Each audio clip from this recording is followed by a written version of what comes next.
मेरे प्यारे विद्यार्थियों और उन सभी लोगों को जो इस वीडियो को देख रहे हैं, मेरी तरफ से नमस्कार। आज जो कि परसेंटेज की 12th क्लास है और आज परसेंटेज की इस 12th क्लास में हम लोग क्वेश्चन करने वाले हैं। बहुत ही बेसिक क्वेश्चन है और ये बेसिक क्वेश्चन क्या है और किस तरीके से सॉल्व होगा, और इसमें जो बोला जाता है कि जो परसेंटेज एरर है, मतलब जो गणना करने में त्रुटि होती है वो कितने परसेंट है, तो उसको किस तरीके से आपको देखना है कि कैसे कैलकुलेट करना है, बेस किसको लेना है, उस पॉइंट पर ध्यान देते हुए और इसकी कैलकुलेशन को इजी बनाने के लिए आप कौन सा तरीका अप्लाई करेंगे, क्या करेंगे और क्या मानेंगे जिससे आपकी कैलकुलेशन आसान हो जाए, उस पार्ट पर डिस्कस करेंगे। केवल और केवल एक कॉन्सेप्ट करने वाले हैं, जो मिस्टेक से किसी और नंबर से मल्टीप्लाई करने की जगह किसी और नंबर से मल्टीप्लाई हो जाए तो उसमें त्रुटि होती है। तो इस तरीके के क्वेश्चन पर आज स्टार्ट कर रहे हैं क्लास, और आज की क्लास में केवल इसी तरीके का क्वेश्चन होगा, जो कि फर्स्ट क्वेश्चन आपकी स्क्रीन पर दिख रहा है। और ये क्वेश्चन क्या है? क्वेश्चन है, a student multiplied a number by 3/5 instead of 5/3, what is the percentage error in the calculation. Question यह है कि एक विद्यार्थी जिसको किसी संख्या को, मतलब ये बोला गया कि एक विद्यार्थी है जिसको बोला गया कि कोई संख्या को 5/3 से मल्टीप्लाई करो, 5/3 से गुणा करो, लेकिन वो गलती से 3/5 से गुणा कर दिया। तो बताइए उसने अपनी कैलकुलेशन में यानी गणना में कितने प्रतिशत की त्रुटि की है। तो अब आप देखिए कि इस तरीके के क्वेश्चन करने का जो बेसिक तरीका होता है, बेसिक तरीका का मतलब कि हमें कुछ अपनी तरफ से एक्स्ट्रा नहीं मान करके हम क्या करते हैं, बचपन से जो सीखते आए हैं कि जब अधिकतर क्वेश्चन यही तो मानते आए, किसी की सैलरी पूछी जाए, बताइए राम की सैलरी कितनी थी, X रुपए, बताइए पॉपुलेशन कितनी थी दिल्ली की, X थी, आगरा की पॉपुलेशन कितनी थी, X थी, राम की एज क्या थी, X थी। तो ये जो पॉइंट है कि आप डायरेक्टली सीधा एक न्यूमेरिकल वैल्यू मानते हैं, न्यूमेरिकल वैल्यू मानने की जगह आप एक वेरिएबल्स मान लेते हैं और फिर उसके ऊपर कैलकुलेशन आप करते हैं, तो इक्वेशन टाइप का कुछ बनता है। तो वो आपका जो कैलकुलेशन है उसको आसान करने के लिए हमें क्या मानना होगा, किस तरीके से सोचना होगा इस तरीके के क्वेश्चन में, जिससे हमें जो नंबर दिखे ना वो इंटीजर में दिखे। फॉर एग्जांपल आप इसी क्वेश्चन को देखिए कि बोला गया किसी संख्या को, कोई नंबर है, अगर किसी नंबर को मल्टीप्लाई किया जाता है, किसी नंबर को मल्टीप्लाई किया जाता है, किससे मल्टीप्लाई किया गया है, तो बोला गया कि मल्टीप्लाई करना किससे था, तो मल्टीप्लाई करना था 5/3 से। अगर 5/3 से मल्टीप्लाई किया जाता तो आपका आंसर आता, क्योंकि क्वेश्चन में बोला गया है कि संख्या को 5/3 से गुणा करना था, लेकिन 5/3 से गुणा करने की जगह किससे गुणा कर दिया गया है, तो मल्टीप्लाई कर दिया गया है 3/5 से। और अगर 3/5 से मल्टीप्लाई किया है 5/3 की जगह, मतलब आपका जो आंसर आएगा वो गलत आएगा। क्यों? क्योंकि आपको उस संख्या को जो मल्टीप्लाई करना था वो मल्टीप्लाई करना था 5/3 से, यानी 5/3 से मल्टीप्लाई करेंगे तो जो संख्या आपका रिजल्ट आएगा वो एक्चुअल कैलकुलेशन का रिजल्ट होगा। लेकिन अगर हम 3/5 से मल्टीप्लाई करते हैं तो ये गलत आ रहा है। तो अब आपसे पूछा जा रहा है कितने परसेंट की कैलकुलेशन में गलती है। अच्छा, अगर हम कहते हैं जैसे पहले मानते हैं, माना कि नंबर क्या था, X था। अगर इस हिसाब से मानते हैं, या तो माना कि नंबर X था, नहीं तो नंबर है तो N मान लेते हैं। अगर हम नंबर को N मानते हैं तो जो रिजल्ट आएगा आपका यहां पर N × 5/3, यानी अगर मैं इसको N मानूंगा तो आएगा N × 5/3 यानी 5/3N। और यहां पर आपका क्या रिजल्ट आएगा, जब उसको मल्टीप्लाई किया 3/5 से, सेम नंबर को यानी N को आप मल्टीप्लाई कर रहे हैं 3/5 से, तो क्या आएगा 3/5N। ये आपका एक्चुअल वैल्यू है, 5/3N आपका एक्चुअल वैल्यू आना चाहिए था, और आपके गलती की वजह से कितना आ गया 3/5N। तो अब बोला जा रहा है बताइए कितने प्रतिशत की त्रुटि है, कितने प्रतिशत की त्रुटि है। तो त्रुटि आप जब कैलकुलेट करेंगे तो किस पर कैलकुलेट करेंगे, मेन इंपॉर्टेंट ये है। और इसके लिए एकदम बेसिक एग्जांपल मैं देता हूं आपको एग्जांपल, कि अगर मैं कहता हूं कि मेरी सैलरी 4,000 रुपए है, अगर मैं कहता हूं कि मेरी मंथली सैलरी 4,000 रुपए है और मुझे जो है 4,000 की जगह गलती से 5,000 रुपए मिल गया, मेरी एक्चुअल सैलरी जो थी, जो एक्चुअल सैलरी थी 4,000 रुपए थी और गलती से 5,000 रुपए मिल गई, तो मुझे सैलरी ज्यादा मिली या कम, तो आप कहेंगे कि ज्यादा मिली। और कितना ज्यादा मिली, तो आप कहेंगे 1,000 ज्यादा मिली। तो बताइए कितने परसेंट ज्यादा मिली, तो आप कहेंगे कि कितने परसेंट ज्यादा मिली। तो जो एक्चुअल होनी चाहिए थी, जो एक्चुअल होनी चाहिए थी आपकी सैलरी उससे कितना ज्यादा मिली, यानी बेस में आपका एक्चुअल वैल्यू जाएगा 4000। तो अब आपका कैलकुलेशन करने पर कितना आएगा 25%। अच्छा, गलती से किसी महीने मेरी सैलरी तो 4000 थी, गलती से किसी महीने मुझे तो जो सैलरी मिली ना वो केवल 3000 रुपए मिली, तो क्या त्रुटि है? हाँ त्रुटि है। कितने प्रतिशत की त्रुटि है या कितने परसेंट मुझे सैलरी ज्यादा या कम मिली? तो हम कहेंगे कि मुझे कितना मिलना चाहिए था 4000, मिला कितना 3000, यानी कितने प्रतिशत की गलती है या कितने प्रतिशत कम मिला? तो आप कहेंगे कि 1000 कम मिला।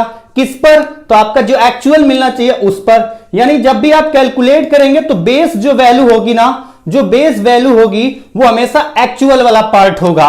यहां एक्चुअल वाला पार्ट कितना है जो वास्तविक आना चाहिए था वो 5/3n, यानी 5/3n आपका जो होगा वो बेस में होगा। तो अगर हम इस कैलकुलेशन को देखते हैं कि कैलकुलेट करके कि कितना आपका आंसर आता है, मैंने बस ये बताने की कोशिश की है इस एग्जांपल के थ्रू, सैलरी का एग्जांपल लेकर के, कि जब भी कैलकुलेशन की जाएगी कि कितने प्रतिशत की त्रुटि है तो वो एक्चुअल वैल्यू पर कैलकुलेट होगी, यानी बेस आपका क्या होगा जो एक्चुअल में आना चाहिए था।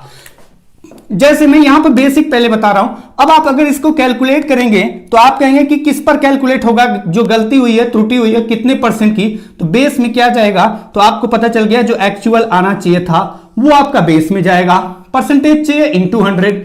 ऊपर क्या आएगा? जो आना चाहिए था उससे कितना ज्यादा मिला या कितना कम, सैलरी के पार्ट पर कह रहे थे, वैसे कहेंगे जो रिजल्ट आना चाहिए वो उससे कितना ज्यादा या कम आया गलती की वजह से, वो आपकी त्रुटि है। तो आप चेक करेंगे कितना ज्यादा या कम आएगा, तो आपको पता है कि 5/3 3/5 से ज्यादा आएगा, यानी ज्यादा में से कम वाले को माइनस करेंगे। तो आप लिखेंगे 5/3n, 5/3n, आप लिखेंगे 5/3n माइनस करेंगे कितना 3/5n। अच्छा, दोनों जगह से n आपका कॉमन आ जाएगा, और अगर n कॉमन आ जाएगा तो ये n जो होगा आपका लास्ट में क्या हो जाएगा? कैंसिल।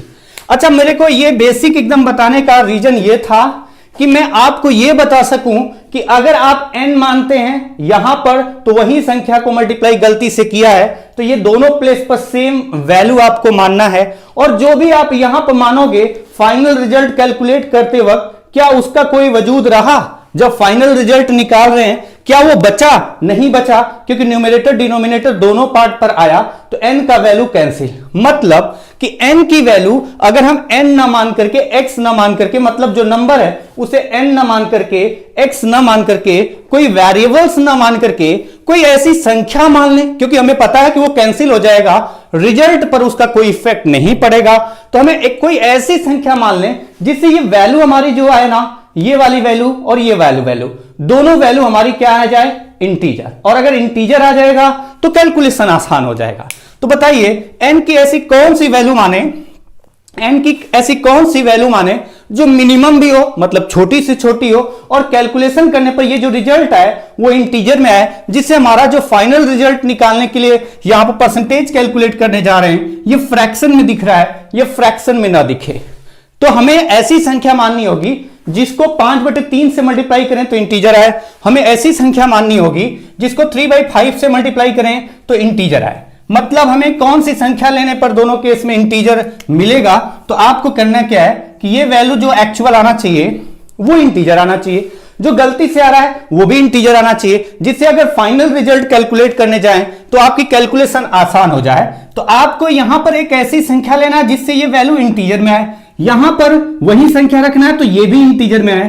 तो अगर यहां पर अगर मिनिमम वैल्यू माननी होगी, तो मैंने आपको बताया था पहली क्लास या दूसरी क्लास में, किसी संख्या का फ्रैक्शन निकालना हो, किसी वैल्यू का फ्रैक्शन निकालना हो तो डायरेक्टली उसको कितने के बराबर मानते हैं? डिनोमिनेटर के बराबर। और जैसे डिनोमिनेटर के बराबर मानेंगे रिजल्ट आपका जो आएगा वो इंटीजर आएगा। तो आप बताइए 5/3 से मल्टीप्लाई करने पर अगर ये इंटीजर में चाहते हैं तो ये ऐसी संख्या होनी चाहिए जो 3 से क्या होना चाहिए? डिविजिबल। जैसे अगर ये 3 होता तो 3 से 3 कट गया, 5 आ गया। और अगर ये 6 होता, 3 का मल्टीपल होता तो 3 से 2 बार गया, 2 गुणे 5 10 आ गया। अगर ये 3 का अगला मल्टीपल 9 होता तो 3 से 3 बार गया, 5 का मल्टीप्लाई 15। यानी आपको नंबर ऐसा लेना होगा जो 3 से डिविजिबल हो। अगर केवल इसी के लिए मानना होता तो मिनिमम आपका 3 ही मान लेते यहां पर, लेकिन आपको यहां पर भी उसी संख्या को रखना है जिससे ये भी इंटीजर है। तो यहां के लिए वो संख्या किसका मल्टीपल होना चाहिए? 5 का। तो हमें एक ऐसी संख्या मानना है, जो 3 और 5 दोनों के जो आपका वैल्यू मल्टीप्लाई कर रहे हैं उन दोनों के डिनोमिनेटर से डिविजिबल हो। ऐसी कौन सी संख्या है जो 3 और 5 दोनों से डिविजिबल हो? तो यहां पर आप डायरेक्टली सोच सकते हैं, समझ सकते हैं, दिमाग में कैलकुलेट कर सकते हैं कि 3 और 5 से डिवाइड होने वाली सबसे छोटी संख्या यानी 3 और 5 का हमें एलसीएम निकालना है लघुत्तम समापन। लेकिन यहां पर लघुत्तम भी निकालने की जरूरत नहीं, क्योंकि प्राइम नंबर है, इसमें कुछ कॉमन नहीं। तो डायरेक्टली 3 और 5 से डिवाइड होने वाली सबसे छोटी संख्या कौन है? 15। जरूरी नहीं कि एलसीएम निकालो, जरूरी यह है कि वो संख्या छोटी हो और डिविजिबल हो दोनों पार्ट पर, जिससे ये इंटीजर आए। तो हमने कहा वो संख्या कितनी थी? 15। अगर 15 लेते हैं तो वो संख्या का रिजल्ट कितना आना चाहिए? अगर 15 होता तो आप कहते हैं कि 25 आना चाहिए था, एक्चुअल में 25 आना चाहिए था, और गलती से कितना आ गया? तो अगर 15 लेते हैं तो यहां पर भी 15 रखेंगे तो आपका आ गया 9, यानी आना चाहिए था 25 और गलती से आ गया 9।